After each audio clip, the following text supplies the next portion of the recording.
Hey guys, so it's been a while since I've been doing these videos, and I figured, I'd try to get back into it. Hopefully this video doesn't turn out too bad. I haven't done it in a while, so um, uh, basically, I saw that grade 11 math exam review got a lot of views, so I figured maybe I would, do more grade 11 math exam reviews. Um, um, in the 11th grade, I know that in Ontario, grade 11 math is pretty much the last math that you have to take in order to graduate from high school. Um, and if you want to go into university and things like that, you probably need calculus. So that's when you would need to do grade 12 math. So I figured, I'd do like a full review. And, if I could do a full review, that would be nice. And then I'd go on to like other courses if I wanted to, or maybe go more in depth into each subject, matter of the like exam. So like for example, we have exponent laws starting out in this final exam review. I would probably do a whole lesson on exponent laws if I wanted to. So let's get into it. For This is a final exam review. I'm going to place the link in the description. You can get the access to the PDF if you'd like. The way I obviously recommend doing these is you basically do each question on your own, then refer to the video to just double check your answer. I may make mistakes, so no one's perfect. So final exam review, let's see, number 1. Okay, so I got A. Basically, it is a negative exponent, and it's a cubed over b to the negative 4. And it just wants to express each answer as a positive exponent. Simplify each of the following. Okay, so in the first example, it's got a cubed over b to the negative 4 all to the exponent of negative 2. Now what the negative exponent means, or at least what you can do with the negative exponent, is if you've got a fraction and the negative exponent applies to the entire fraction, what you can do is you can flip the fraction. So I can rewrite this guy, and I can go b to the negative 4 all over a cubed.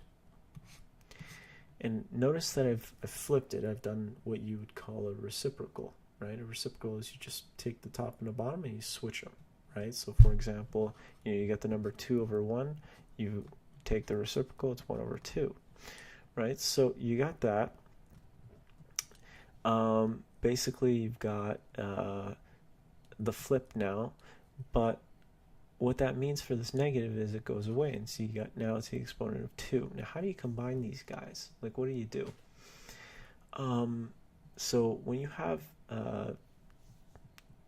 terms that have exponents and then have exponents on top of that, what you can do is you can combine the exponents by multiplying them, right? So basically the general rule, and so I'm going to write a general rule somewhere. So x to the y, x has an exponent of y. If then I apply an exponent to this total term of z, if I apply an exponent of z, how do you combine these two? Well, basically all you do is you multiply the exponents involved.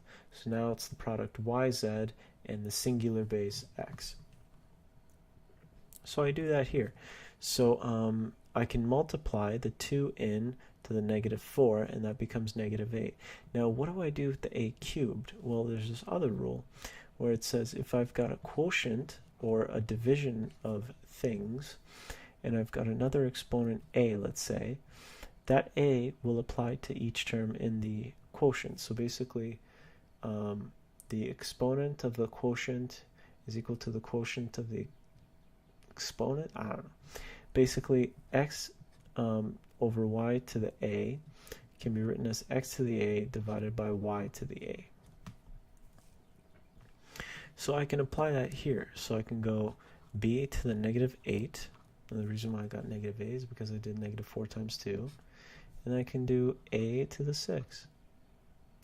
Now it says express your answer with positive exponents. So we can't just stop here because we have obviously a -8. Now how do you get rid of negative exponents like that? Because it doesn't seem like you can just get rid of them, right? What you do in this situation is you apply the same rule as before. You apply the reciprocal, right? So when we flipped these guys, that negative became a positive. So right now, I can rewrite b to the -8 as b over 1 to the -8. Should be no problem there. B over 1, anything over 1 is itself, so b is b over 1 technically. The reason why I want to write it that way is because I want to show you how you can deal with negative exponents in this light, and you need a fraction, right? So now I apply the same rules before. I can flip whatever's inside the bracket in the parentheses. I could take its reciprocal, so I can go 1 over b. But if I do that, then I get 8. And another way, we can apply the same rule we had before, where now we have to multiply the exponent into each term. So it'll be 1 to the 8 and b to the 8. But 1 to the 8 is 1 times 1 times 1 times 1 times, right? 8 times. So that'll just be 1. So in the end here, I get 1 on the top, b to the 8 on the bottom. So this thing right here turns into this thing, right? So this result is basically going to be 1 over b to the 8 times 1 over a to the 6. And that will combine. When you have fractions, you just multiply straight ahead, right? So numerator to numerator, denominator to denominator, and you get 1 over a to the 6, b to the 8, and that's my final answer. So that's that question. We deal with something a little more complicated here with part B. Typically what I'll do is I'll switch to a next page. The page will still be available. I'll also post these answers online if you'd like. Just give me a shout if that's what you want. So part B, I got -12 x to the -3 x y squared to the -1 over 2x cubed y to the -1 all to the power of 3. Now one sec, the lights are flickering. One sec.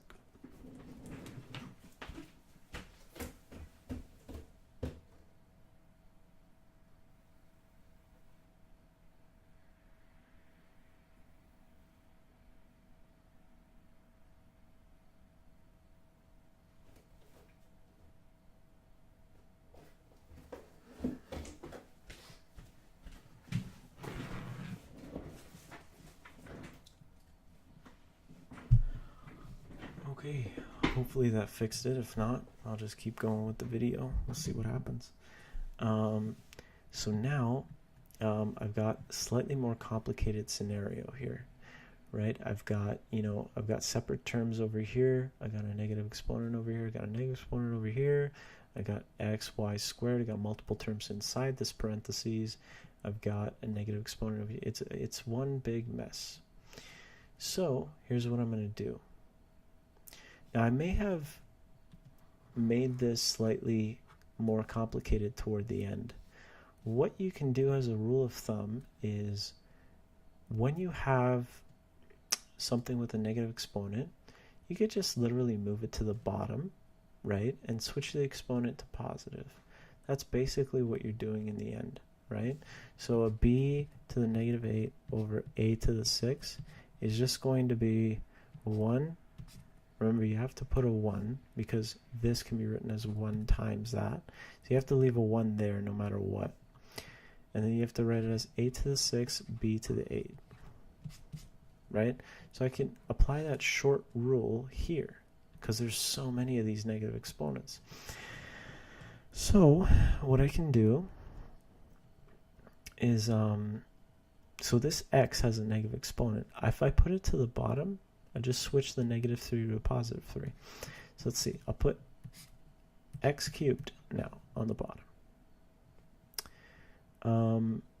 On the other hand, I've got this entire term here with a -1 exponent. I could put that whole term down, and now it will have a +1 exponent, right? So I could apply that there. Notice -12 is still there. It's not an exponent. It's called a coefficient. Now I also have this other term on the bottom. Boom. That doesn't go away. But now I can apply the rule where I can multiply the exponent into each term, right? Because I had that for the quotient. So I go -12 over x cubed, and then it's x to the 1, which is just x. And I put a dot just to symbolize multiplication, right? And then I go y squared, okay? And then that 3 goes in there. So I got 2 cubed, that's 8. X cubed is 3 times 3, that's 9, x to the 9. And then y to the -3.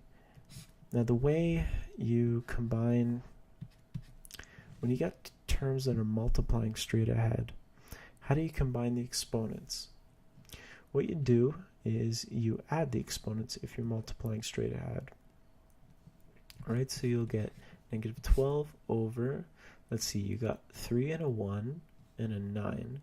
So you add those together, you get 13. So you get x to the 13. Now the 8 is a coefficient. It sticks outside.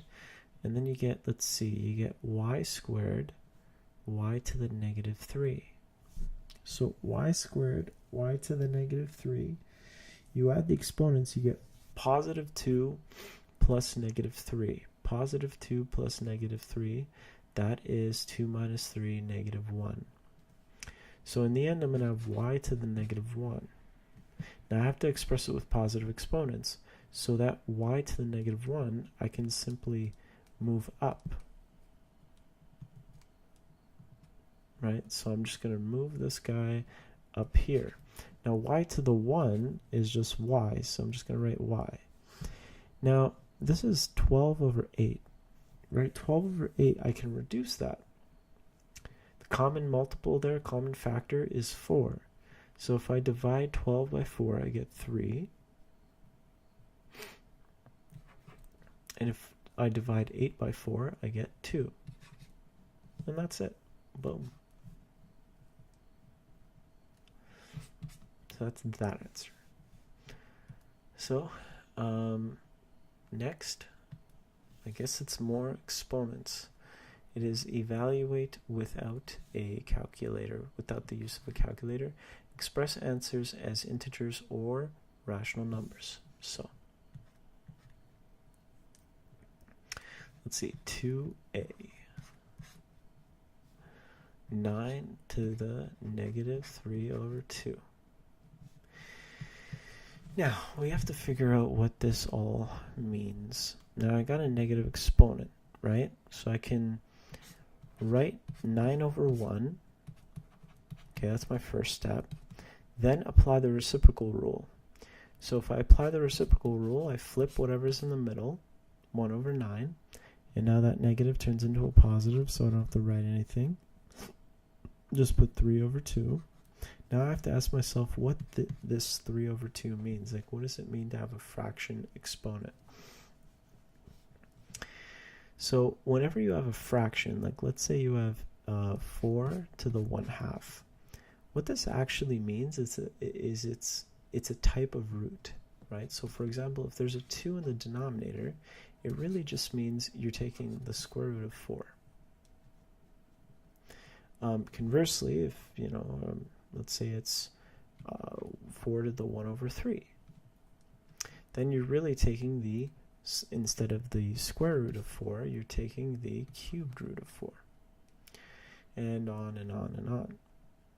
Now, here's my question. What if you add in a 3 on the numerator of the exponent? What that means is you're not taking the square root of 4 in this case, you're taking the square root of 4 cubed. Or you can rewrite it as the cubed of the square root of 4, either way, it's the same thing. So if we apply this to our current example,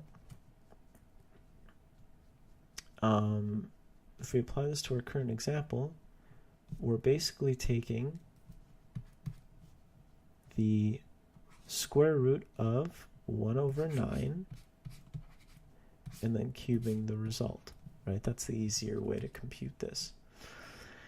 So what is the square root of 1 over 9?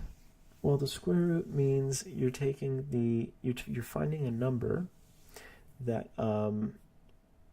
if you multiply it to itself once, you get 1 over 9. In that case, it would have to be 1 over 3. Multiply it to itself, you go 1 over 3 times 1 over 3, you get 1 over 9. Because again, you multiply it across, right? So you cube this, and that means you multiply 1 over 3, to itself, I guess, one more time. So you go 1 over 3 times 1 over 3, you get 1 over 9. Multiply by 1 over 3, you get 1 over 27, and that's the end of that. That's the value in it without a calculator. Now we do the same thing here. So we go 2b, 64 to the 1/2 times 27 to the negative 1/3. Now, this guy is the square root of 64. That is 8. And then this guy is the cubed root. If we're going to do it really quick, the cubed root of 1 over 27. Now, it's such an easy way. There's such an easy way to get to the answer. All you have to do is figure out what the cubed root of 27 is. Well, that's 3, right? 3 times 3 times 3 is 27. The cubed root of 1 over 27 is just the reciprocal of the answer, so it'd be 1 over 3. So it'd be, basically this answer is 8 times 1 over 3. So I would just leave it as, 8 over 3. Boom, that's it. Next, 3a.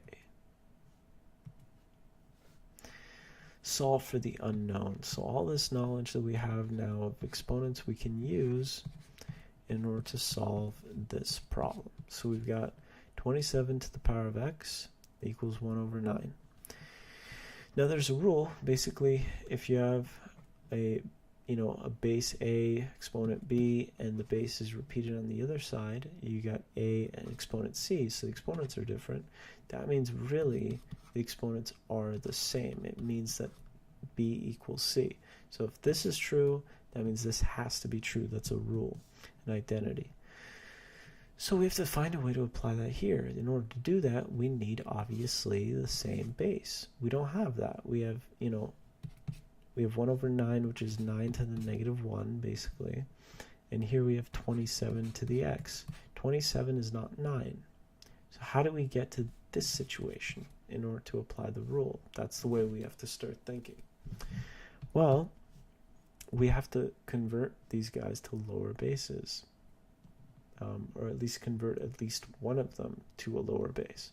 In this case, we have 27. We can convert it to 3 cubed. Notice I'm adding parentheses. You can convert 9 to 3 squared. Notice now 3 is the common base.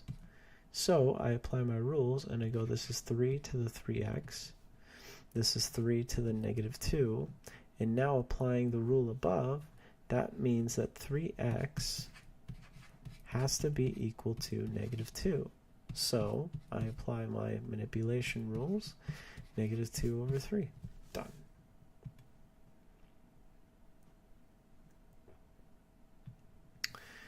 I got an equation now. So I got 2 to the x plus 4 plus 2 to the x equals 136.